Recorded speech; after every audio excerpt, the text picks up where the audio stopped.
नमस्कार, आप देख रहे हैं कशिश न्यूज में। और राकेश, देश भर में दुर्गा पूजा की धूम है। पंडालों में भक्तों की भीड़ भी उमड़ पड़ी है। मां के गीतों से माहौल भक्तिमय हो गया है और चारों तरफ भक्तिमय नजर आ है। तो आज नौमी तिथि है और नौमी तिथि को मां दुर्गा के नौवें स्वरूप मां सिद्धिदात्री के पूजा का विधान है और इसी के साथ साथ नौ कन्याओं के पूजन का विधान भी है। नौ कन्याओं की पूजन हो रही, इसी के साथ साथ पूजा विधान के साथ वस्त्र और भोग यानी कि प्रसाद का वितरण भी उनके बीच किया जा रहा है। राजधानी पटना में अलग अलग पूजा पंडालों में अलग अलग माता की जो भव्य प्रतिमा है वो विराजमान है। राजधानी पटना के डाक बंगला चौराहे की बात की जाए तो वहां पर दक्षिण का जो मंदिर है तिरुपति बालाजी मंदिर में मां दुर्गा की प्रतिमा स्थापित की गई है, जहां पर हजारों नहीं बल्कि लाखों की संख्या में जो श्रद्धालु है रात्रि के समय माता के दर्शन करने को पहुंच रहे हैं। तमाम पूजा पंडालों में श्रद्धालुओं की भारी भीड़ उमड़ पड़ी है। नौमी तिथि का आज जो है आरंभ हो चुका है और हर जगह पूजन हो रहा है, माता की आराधना की जा रही है। देश और बिहार में सुख, शांति और समृद्धि की कामना भी की जा रही है। और बात की जाए तो बिहार के मुख्यमंत्री नीतीश कुमार भी तमाम पूजा पंडालों में जाकर माता का दर्शन भी कर रहे हैं, पूजा आराधना भी कर रहे हैं।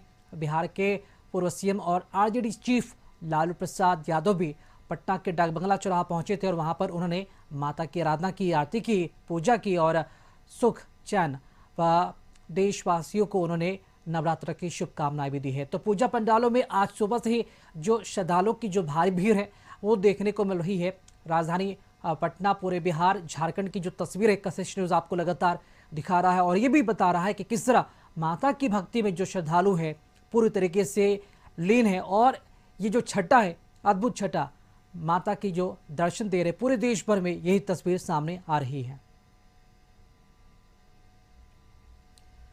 और हमारे साथ सहयोगी आशुतोष चंद्र हमारे साथ जुड़ चुके हैं लाइव। पूजा पंडालों में अभी का क्या नजारा है और नौमी पूजन को लेकर भक्तों में कितना उत्साह है, इसकी अधिक जानकारी दे रहे हैं संवाददाता आशुतोष।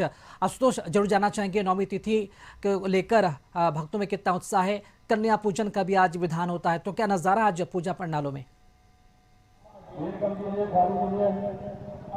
नहीं, बिल्कुल। और नौमी पूजा की तस्वीर हम आपको दिखा रहे हैं कि किस तरह से सुबह से ही जो परिवार है, इसके सदस्य हैं, जो फैमिली मेंबर्स हैं, वो घरों से बाहर निकले हैं। और आपको देखिए डाकबंगला चौराहे पर जो पूजा पंडाल है वहाँ की तस्वीर हम दिखा रहे हैं कि अभी भी सुबह से ही यहाँ पर भक्तों की कतार लगी हुई है, क्योंकि अब वक्त हो चला है जब आज के दिन माता को की अंतिम पूजा है और इसके बाद माता की विदाई होगी। और अभी से यहाँ पर भीड़ आपको दिख रही है। आपको थोड़ा सा पूजा पंडाल के बाहर की भी तस्वीर हम दिखाएंगे कि यहाँ पर जो श्रद्धालु है बड़ी तादाद में पहुँच रहे हैं। रात का नज़ारा भी हमने आपको दिखाया था और दर्शकों को भी दिखाया था कि किस तरह से जो लोग हैं वो पैदल ही सड़कों पर निकल पड़े हैं। और अभी अब दिन की तस्वीर हम दिखा रहे हैं कि दिन में भी जो भक्त हैं, जो श्रद्धालु हैं, वो नज़र आ रहे हैं और अलग अलग पूजा पंडालों में जाकर माता के दर्शन कर रहे हैं। उन्हें पता है कि आज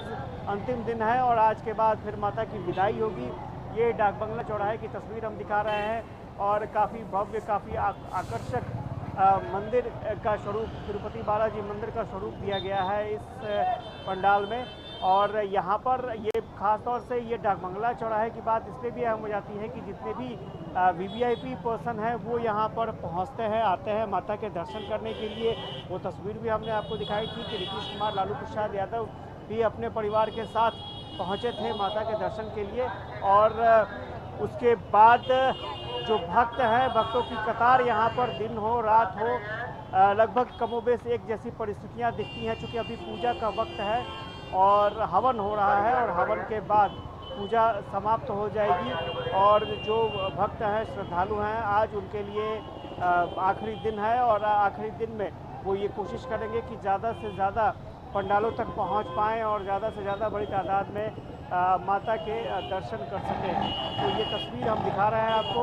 और यहाँ बाहर आपको तस्वीरों में दिखेंगे कि किस तरह से जो श्रद्धालु निकले हैं घरों से बाहर, वो दर्शन कर रहे हैं। क्योंकि ये रास्ता जो है आमतौर पर दिन में खुला रहता है, लेकिन रात के वक्त इसे बंद कर दिया जाता है क्योंकि भीड़ इतनी ज़्यादा हो जाती है कि फिर कोई गुंजाइश नहीं बचता है। और आप तस्वीरों में देखेंगे कि जो कैमरे के ज़रिए कैद करने की एक कोशिश होती है, चूँकि ये पूजा फिर अगले साल इस पूजा में लोग पहुंचेंगे और शामिल होंगे इस पूजा में, और यही वजह है कि कैमरे में हर एक पल को कैद कर लेना चाहते हैं जो भी श्रद्धालु यहाँ पर पहुँच रहे हैं। और पटना की बात करें तो पटना में लाखों की तादाद में लोग घरों से बाहर निकलते हैं, ख़ासतौर से सप्तमी, अष्टमी और नवमी की पूजा के बाद रात में निकलते हैं और पूजा पंडालों में घूम घूम कर दर्शन करते हैं। तो पैदल ही अभी फ़िलहाल जो लोग पैदल आ सकते हैं वो पैदल आ रहे हैं, जो गाड़ियों के ज़रिए पहुंचना चाहते हैं वो यहाँ पर पहुंच रहे हैं। और आपको तस्वीरों में देखिए किस तरह से एक परिवार जो है वो इस क्षण को यादगार बनाना चाह रहा है। पूरे परिवार के साथ यहाँ पर लोग माता के दर्शन करने के लिए पहुँच रहे हैं। और पटना के डाक बंगला चौराहे की बात करें तो सेंटर माना जाता है, और इस सेंटर पर आपको लाखों की तादाद में लोग दिख जाएंगे, क्योंकि अभी हवन का कार्यक्रम चल रहा है। और हवन पूजा होने के बाद माता को विदाई दी जाएगी। कल विजयदशमी है, उसकी भी तैयारियां अंतिम चरण में है, और विजयदशमी भी यहाँ पर काफ़ी भव्य तरीके से मनाया जाता है। फिलहाल नौवीं पूजा की तस्वीर हम आपको दिखा रहे हैं, और इस तस्वीर के जरिए देखिए और समझिए कि किस तरह से पटना में श्रद्धालु जो है वो श्रद्धालु निकल रहे हैं। और ये एक तस्वीर हम आपको डाक बंगला चौराहे की दिखा रहे हैं, और डाक बंगला चौराहे पर धीरे धीरे आपको यहाँ पर जो श्रद्धालु हैं उनकी तादाद भी बढ़ती हुई दिखाई दे रही है। तो सिर्फ एक जगह की बात नहीं करेंगे, अगर पटना में कमोबेश जितने भी पंडाल हैं वहाँ पर कमोबेश ऐसी ही तस्वीरें आपको नज़र आएगी, और बड़ी तादाद में श्रद्धालु अपनी बारी का इंतज़ार करते नज़र आएंगे, और ताकि माता की एक झलक वो पा सकें, आशीर्वाद ले सकें, और ये मौका फिर अगले साल दिखेगा। तो ये तस्वीरें हम आपको दिखा रहे हैं सीधा डाक बंगला चौराहा से, और पटना के जितने भी पंडाल हैं कमोबेश वहाँ भी ऐसी ही परिस्थितियाँ हैं। अभी दिन की तस्वीर हमने आपको दिखाई, और रात का नज़ारा भी हमने आपको दिखाया था। अष्टमी पूजा की तस्वीर हमने दिखाई थी, बड़ी तादाद में लोग पहुँचे थे और पैदल ही सफ़र करते हैं, क्योंकि ये जो रास्ता है यहाँ पर रात में चलने की गुंजाइश बिल्कुल नहीं होती है, इसलिए गाड़ियों का प्रवेश बिल्कुल निषेध कर दिया जाता है, रोक दिया जाता है। तो जो श्रद्धालु है वो पैदल ही गाड़ी पार्क कर पैदल ही निकलते हैं। आप देखिए गाड़ियों से जो आ रहे हैं वो भी एक झलक पाने के लिए माता के यहाँ पर रुक रहे हैं, दर्शन कर रहे हैं और फिर आगे बढ़ रहे हैं।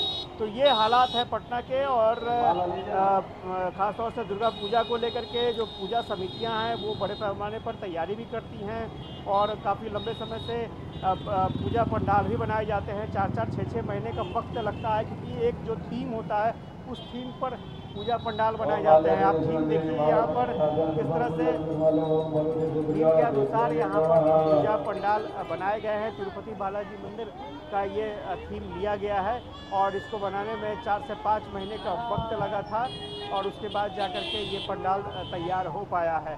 तो बंगाल के बाद अगर बिहार की बात करेंगे तो बिहार में बहुत ज़्यादा यहाँ पर श्रद्धालुओं का हुजूम देखने को मिलता है। रात में बहुत ही आकर्षक भव्य नज़ारा, भव्य तस्वीर देखने को मिलती है।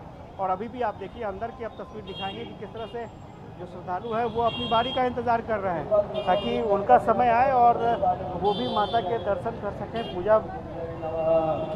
पूजा करके वो निकल सके। नौवीं पूजा है और हवन का कार्यक्रम होता है, हवन का दिन है, और माता को इसके बाद विदाई देने की तैयारी होगी। तो ये तस्वीर बताने के लिए काफ़ी है कि दुर्गा पूजा को लेकर के लोगों में कितनी अटूट श्रद्धा है, आस्था है, और पूरा देश एक ही रंग में रंगा नजर आता है। फिलहाल डाक बंगला चौराहे की तस्वीर हमने दिखाई, आगे और भी पंडालों की आपको तस्वीर हम दिखाते रहेंगे। जी आशुतोष, अगर बात की जाए तो हर बार नवरात्रि के मौके पर दशहरा में राजधानी पटना का जो डाक बंगला चौराहा होता है वो आकर्षण का मुख्य आकर्षण का केंद्र बनता है, क्योंकि यहाँ पर हर बार पंडाल के कुछ थीम भी अलग होता है और माता की जो प्रतिमा है वो भी भव्य होती है। तो इस बार अगर बात की जाए तो तिरुपति बालाजी के मंदिर के तर्ज पर यहाँ जो पंडाल है उसका स्थापित किया गया है।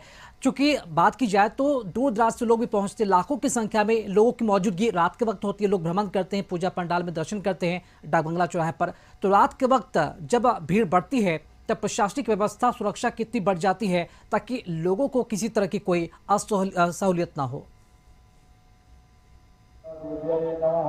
नहीं, सबसे बड़ी चुनौती होती है भीड़ प्रबंधन की। जो क्राउड मैनेजमेंट है वो सबसे बड़ी चुनौती होती है, और क्राउड मैनेजमेंट के लिए ये कोशिश की जाती है कि जो पंडाल के पास खासतौर से पुरुष और महिलाओं के जो लाइन होते हैं उनको अलग अलग कर दिया जाता है, और ताकि यहाँ पर ज़्यादा भीड़ ना लगे।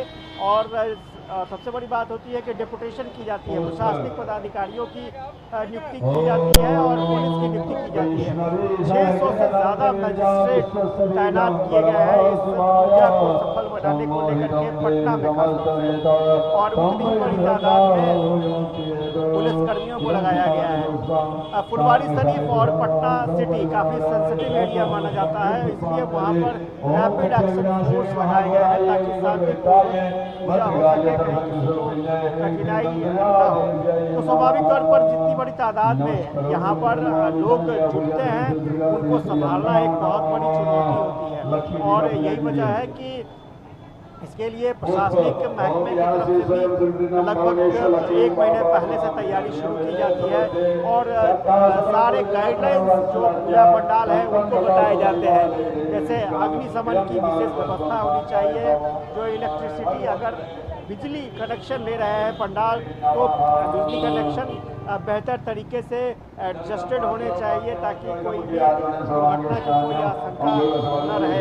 इसके अलावा जो स्थानीय स्तर पर जी बिल्कुल आशुतोष, ऐसे में प्रशासन के लिए चुनौती भरा ये वक्त तो जरूर होता है, लेकिन ऐसे में लोगों से भी, श्रद्धालुओं से भी उम्मीद बढ़ जाती है कि वो भी सही तरीके से और व्यवस्थित तरीके से माता का दर्शन करें ताकि अन्य श्रद्धालुओं को किसी तरह का कोई विघ्न उत्पन्न न हो। बहुत शुक्रिया आपका इस खूबसूरत तस्वीर साझा करने के लिए और जानकारी देने के लिए आपका।